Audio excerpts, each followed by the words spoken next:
नमस्कार. आजच्या एका नवीन ब्लॉगमध्ये मी प्राजक्ता तुमच्या सगळ्यांचं खूप मनापासून स्वागत करते. तर कालच्या ब्लॉगमध्ये मी तुम्हाला असं म्हटलेलं, की आज काहीतरी तुम्हाला टिप्स देईन मी हे पीठ आपण कसं ठेवायचं याच्यासाठी. तर आंबोळ्यांचं पीठ हे मी सकाळी ठेवणार आहे आणि इतर वेळेस मी रात्रीचं ठेवते, पण आता मी हे सकाळी ठेवणार आहे. तर जेव्हा आपण वाटतो ना, तेव्हा त्याच्यामध्ये कोमट पाणी म्हणजे थंड पाणी जे वापरतो ना, त्याच्याऐवजी तुम्ही कोमट पाणी घालून वाटा किंवा मग जेव्हा तुम्हाला हे पीठ सर्वात शेवटी म्हणजे जेव्हा आपलं मिक्स करून वगैरे होतं ना, तेव्हा तुम्ही याच्यामध्ये अर्धा कांदा चिरून टाका आणि मग झाकण ठेवून मग हे पीठ आंबायला ठेवा. दुसऱ्या दिवशी पीठ खूप लवकर येईल आणि त्याच्यामध्ये कांद्यामध्ये गरमी असते आणि पाणी पण आपण जर कोमट पाण्याऐवजी गरम पाणी वापरलं तर ते पण गरमी मिळते त्याला. त्याच्यामुळे पीठ लवकर येतं. तर आज मी सकाळीच ठेवून घेतलंय आणि आज रविवार आहे. तर आज मला आईकडे जायचं होतं सकाळी, तर मी हे आता पीठ ठेवून घेतलंय आणि म्हटलं संध्याकाळी येईपर्यंत मग पीठ वगैरे आलेलं असेल. तर हे 2 नंतरची तयारी आहे माझी ही टिफिनसाठीची. आणि म्हटलं उद्या परवासाठी वगैरे होईल. आईकडे गेली की काही ना काहीतरी घेऊन येणं होतच होतं माझं. तर घावणे आणलेले आईने सकाळी नाश्त्याला केलेले. तर ते घावणे आणि सोलकढी दुपारच्या जेवणाला छान असा बेत होता जेवणाचा. उसळ होती आणि ना ही सोलकढी केलेली आणि सोलकढी मी दुपारी प्यायली नाही. आईने वडे केलेले. कोंबडी वड्यांबरोबर जे वडे करतो ना, ते होते उसळीबरोबर वडे. आणि ते वडे जे होते ना, इतके अंगावर आलेले, की मग काही आणि ना तेलकट होतं ना, त्याच्यामुळे जास्त खाणं होत नाही. मला थोडं जरी मी खाल्लं तरी पोट भरून जातं. मग मी सोलकढी तशीच ठेवलेली. ती जी भाजी होती ती मी पार्सल घेऊन आलेलो येताना आणि थोडेसे मग काही आवळे वगैरे असं काय-काय जे आईकडे असतं एक्स्ट्राचं ठेवलेलं ना, ते मी सरळ घेते आणि माझ्या बॅगेत भरते. तर बऱ्याच वेळा असं असतं, की मी पण घेऊ शकते, पण तिथून आणलेल्याची गोष्ट थोडी वेगळी असते. हे वड्याचं पीठ आहे. आईकडनं मी अर्धा किलो आणलं. आईने 2 किलोचं कळून घेतलेलं आणि भरपूर असे कांदे आणले मी. ॲक्चुअली कांदे तुम्ही माझ्या व्हिडिओमध्ये बघत असाल. मी आईकडे गेली की बऱ्याच वेळा कांदे घेऊन येते. तर माझ्याकडे कांदे मी काही असे भरपूर भरत नाही. 2 किलो जास्तीत जास्त मी भरते आणि आईकडे भरलेले असतात कांदे म्हणजे असं 1-1, 2-2 किलो नाही. तिच्याकडे भरपूर असतात कांदे. 15-15 किलो कांदे असतात. तर मग मी गेले की मग त्यातले मी निवडते आणि चांगले-चांगले जे अगदी सुकलेले असतात ना, ते मग मी वरच्यावर असतात ते घेऊन ठेवते. आता हे मला एक 8-10 दिवस तरी होऊन जातील आरामात, म्हणजे काही परत बाजारात जायची गरज नाही. आता आल्यानंतर संध्याकाळी थोडीशी भूक लागली म्हणून नाश्ता काय करायचा, म्हणून मी ना इथे ओटीजी गरम करायला ठेवलाय. मी अगारोचा मार्वल 48 लिटर ओटीजी वापरते आणि याचे टेम्परेचर सेट करून घेतलंय 180 वर 10 मिनिटं हा प्रीहीट करायला मी ठेवलेला आहे. आणि तुम्ही मला बऱ्याच वेळा कमेंट करता, की याचं सेटिंग्ज कशा असतात. तर मी एक डिटेल व्हिडिओ याच्यावर बनवेन. मग तुम्हाला त्यातनं सगळी माहिती मिळेल, की मी कशा पद्धतीने ओटीजी ऑपरेट करते ते किंवा तुम्ही कुठल्या पद्धतीने करायचा. तर इथे मी कॉर्न घेतलेत नॉर्मल आहेत, कच्चे कॉर्न आहेत, ज्याच्यामध्ये हळद, मीठ, थोडीशी धना पावडर, तेल आणि थोडंसं कॉर्नफ्लॉवर टाकलंय. तुम्ही थोडंसं पाणी जरी वापरलं कॉर्नफ्लॉवर मिक्स होण्यासाठी तरी देखील चालेल. हे सगळं एकत्र मिक्स करायचं. त्याच्यानंतर एखाद्या ट्रेला वरती मी बटर पेपर ठेवलेला आहे आणि त्याच्यावरती हे कॉर्न पसरवून घेणार आहे आणि आपण हे ना ओटीजीमध्ये बेक करायला ठेवायचे.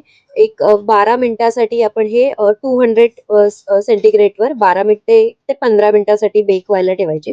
जेवढा तुमचा जास्त ओटीजी मोठा असेल ना, तेवढी त्याला आग अगदी छान लागते आणि जेवढा छोटा ओटीजी असतो ना, ते त्याच्यामध्ये काय होतं वरचा आणि खालचा रड दोन्ही ऑन असेल ना, तर त्याच्यामध्ये खूप जास्त आग लागली जाते आणि पदार्थ जेवढा टायमिंग असतो ना, त्याच्यापेक्षा जास्तच आधी तो बेक होतो. बेक होतो म्हणण्यापेक्षा तो आतमध्ये कच्चा राहतो आणि वरून तो खूप जास्त शिजला जातो. आता ही इथे ट्रान्सपरंट लीड असल्यामुळे तुम्हाला दिसतंय, की आतमधला पदार्थ किती छान शिजलाय ते. तर इथे बघू शकता कॉर्न आपले मस्त क्रिस्पी असे तयार झालेत आणि आता हा नाश्ता करून पुढच्या कामांना सुरुवात करायची आहे.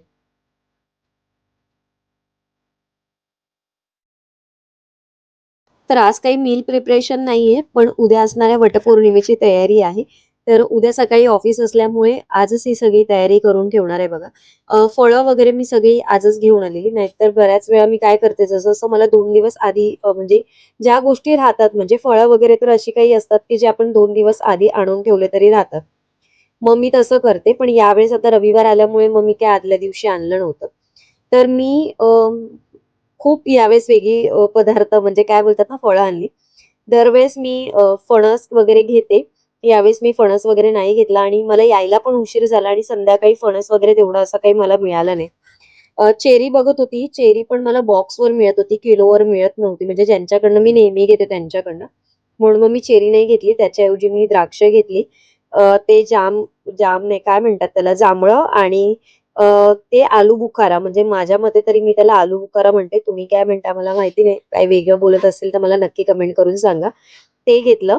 वेलची, केळी घेतली आणि त्याचबरोबर आंबा घेतला. म्हणजे हे बेसिक म्हटलं 5 पदार्थ होतील आपले. म्हटलं सकाळीच बघू, जर लवकर उठून पण म्हणजे जरा माझ्याकडे थोडासा वेळ असेल तर मी विचार केला, म्हटलं खाली जाऊन आंब्याचे गरे किंवा फणस कुठे गाडीवरती वगैरे मिळाले तर मी घेईन, किंवा मग ऑफिसमधनं येताना संध्याकाळी उपवासाच्या वेळेस खायला म्हटलं होतील माझ्याकडनं, असा विचार केला. आणि म्हटलं मग मिळाले तर येताना खाईन, कारण माझा उपवास पूर्ण दिवसाचा असतो. मी त्या दिवशी उपवास सोडत नाही. मी दुसऱ्या दिवशी उपवास सोडते. आता बरेच जण सेम दिवशी पण सोडतात. काही जण पूजा करून उपवास सोडतात. असं प्रत्येकाचं वेगवेगळं आहे. मी आता आई माझी पूर्ण दिवसाचा उपवास करते, तर मी त्या तिच्या पद्धतीच फॉलो करते आता एवढी वर्ष झाली. मी ना पानं फक्त घेऊन आलेली. आणि गेल्या वर्षी तुम्हाला दाखवलेलं मी, की जे वडाचं झाड आहे पूर्णपणे मोठं झालेलं. याच्या आधी पण मी वडाच्या फांद्याच घेऊन घरी घेऊन यायची आणि मग त्याची कुंडीत ती फांदी लावायची आणि मग त्याची पूजा करायची. तर 2 वर्षापूर्वी मला रश्मी रश्मी म्हणजे आपली एक सबस्क्रायबर्स आहे, YouTube फॅमिली मेंबर आहे. तिने खूप छान असं सजेशन दिलेलं, की फांदी लावण्यापेक्षा आपण झाड लावलेलं कधीतरी चांगलं. आणि मग मी 2 वर्ष झाडच घरी आणलेलं. म्हणजे तेच झाड होतं. ते 2 वर्षात खूप मोठं झालं, की मग या वर्षीसाठी ते आम्हाला म्हणजे या वर्षी वापरायच्या म्हणजे पूजेला ठेवायच्या आधीच ना, ते आम्हाला खाली बिल्डिंग खाली नेऊन ठेवावं लागलं, कारण ते ग्रिलमध्ये राहतच नव्हतं. खूप जास्त उंच झालेलं. मग यावर्षी दुसरं झाड घेऊन आलेली आहे मी. आणि मार्केटमधनं फुलं पण घेऊन आली. मोगऱ्याचे गजरे खूप सुंदर मिळाले. ऍक्च्युली फुललेले आहेत त्याच्यामुळे थोडेसे स्वस्त मिळाले. 50ला 6 मिळाले.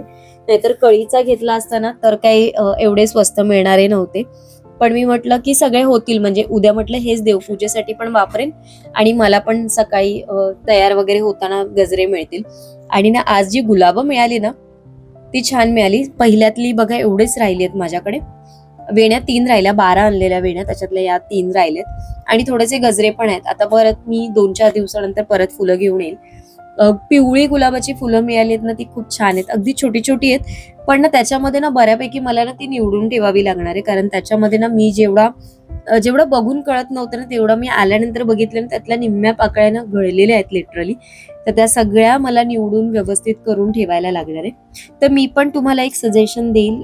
मला असं वाटतं की जसं रश्मीने मला सांगितलं आणि तिच्या त्या सांगण्यातून एक व्यक्तीने जरी पुढाकार घेऊन तसं केलं, तरी हळूहळू हळूहळू म्हणजे माझ्या व्हिडिओ मार्फत जर तुम्हाला पण असं करावंसं वाटलं तर ते नेहमीच चांगलं असेल. तर मला असं वाटतं की आपण वडाची फांदी म्हणजे ती ती फांदी आहे शेवटी.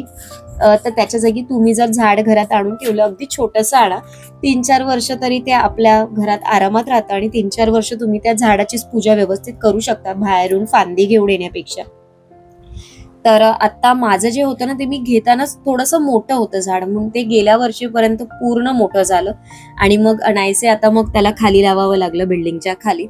तर मला असं वाटतं की तुम्ही पण फुलांची म्हणजे झाड लावण्यापेक्षा, किंवा मग मी सांगू तुम्हाला, माझी आई बेस्ट काय करते, ती फांदी पण लावत नाही. ती सरळ तुळशीमध्ये तुळशीचीच पूजा करते. त्याच्यामध्ये जे काही आपलं वाण वगैरे असते ते तुळशीलाच ठेवते. म्हणजे ती काही खाली जात नाही, त्याच्यामुळे ती तिथेच ठेवते.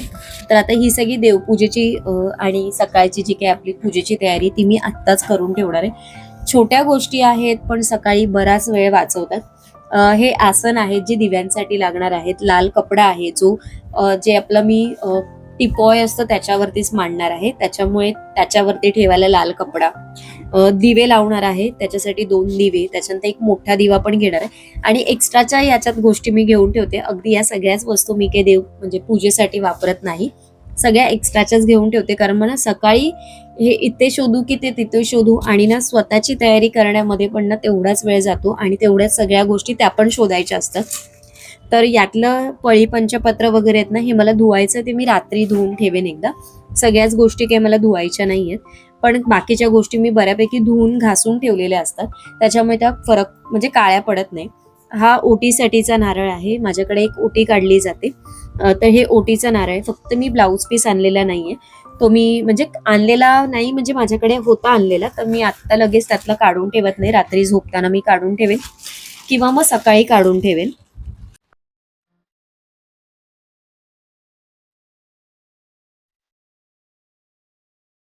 माझ्याकडे पूजेसाठी असा हा वेगळा असा एक तुपाचा डब्बा आहे. तो जो मी समोरचं जो माझ्याकडे देवघराचं सामान ठेवते ना, त्या कपाटातच तो ठेवलेला असतो. तर तो पण मी काढून घेतलाय आणि हा डब्बा ना मी DMartमधनं घेतलेला गेलेली तेव्हा 2 डब्बे आणलेले.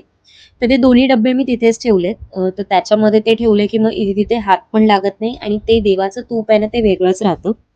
तर आता मी वाती पण करून घेतल्यात बघा. फुलवाती करून घेतल्यात छोट्या दिव्यांसाठी. जर मी मोठा दिवा लागला तर त्याच्यासाठी मोठ्या वाती हव्या म्हणून त्या मोठ्या ठेवल्या. वस्त्र करून घेतलंय झाडांसाठी आणि गणपती बाप्पांसाठी. आणि विड्याची पानं ही माझी राहिलेली अशीच होती कारण ती वेगळी होती, सुट्टी घेतलेली आणि विड्याची पानं आज खूप महाग होती म्हणजे 10ला 5 नाहीतर भरपूर मिळतात. 10ला 10 मिळतात दादर मार्केटला आणि 20ची घेतली तर 25 पण मिळतात. हे जे काळे मणी आहेत ते एक जुडी घेतली मी. तर त्याच्यामध्ये आय थिंक 7 35 म्हणजे 35 असतात. 7 याने जर तुम्ही विणले ना, तर 5 माळी होतात किंवा 5 याने पण करू शकता. तर मी तंगूस घेते. मी नॉर्मल दोरा नाही घेतलाय. तर आमच्याकडे जो तंगूस आहे ना, तो असं लागत नाही म्हणजे स्किनला असा काही होत नाही म्हणजे फरक नाही पडत. नॉर्मल आहे. फक्त एवढंच की तो ट्रान्सपरंट आहे. तर तो मी घेऊन याच्यामध्ये ना 7 हे म्हणजे मणी ओवणार आहे आणि मग त्याला मध्यभागी आपण गाठ मारायची आणि अशा पद्धतीने हे 7 माळी किंवा 5 माळी जे आपण करतो, त्या पण मी आत्ताच करून ठेवणार आहे. कारण सकाळी या सगळ्या छोट्या-छोट्या गोष्टीत भरपूर वेळ जातो आणि कसं असतं ना, सकाळी मग सगळं निवांत करता येतं. ह्या सगळ्या जर गोष्टी रात्री आवरून ठेवलेल्या असतात तर.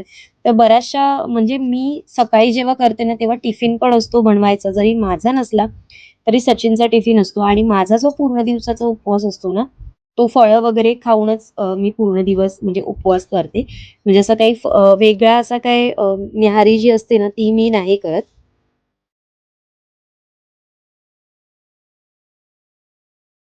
तर तुमच्यापैकी किती जणी बाहेर जातात म्हणजे बाहेर जे वटवृक्ष असतं आपलं तिकडे जाऊन पूजा करतात मला नक्की कमेंट करून सांगा.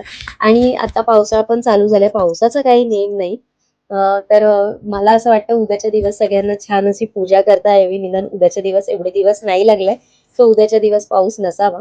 तर आत्ता ना जशी म्हणजे उशीर होतोय ना तसा आवाज येतोय, कडकडाट होते विजांचा. आणि आज मला ना पूजा ही जी तयारी आहे ना ती पण निवांत करता आली. कारण मी आईकडनं घावणे घेऊन आली आहे, भाजी घेऊन आलेली आहे. फक्त मी थोडासा भात लावणार आहे आणि बस एवढंच जेवण आणि सोलकढी पण आहे बरोबर. खूप जास्त सगळ्या गोष्टी करायची पण गरज नाही. त्याच्यामुळे आज निवांत असल्यामुळे ना, या सगळ्या गोष्टी पण मी आरामात करते. आता ही जी द्राक्ष वगैरे आहेत ना, मी पुसून घेईन. मग ती ना तोडून म्हणजे अशी देठासकट तिचा देठ काढायचं नाही. देठासकट ती काढून ठेवायची म्हणजे अशा पद्धतीने म्हणजे ती खराब होत नाही. आणि जर तुम्ही वाणात जरी ठेवली ना, तरी ती अशी काय होतात ना, मग ती अगदी नरम-नरम होऊन जातात. तर जेवढी तुम्हाला अशी देठासकट काढता येईल ना, तेवढी देठासकट काढून घ्यायची. म्हणजे फळं, म्हणजे कुठलीही फळं असू दे, जर ती देठासकट काढता आली तर नेहमी चांगलं.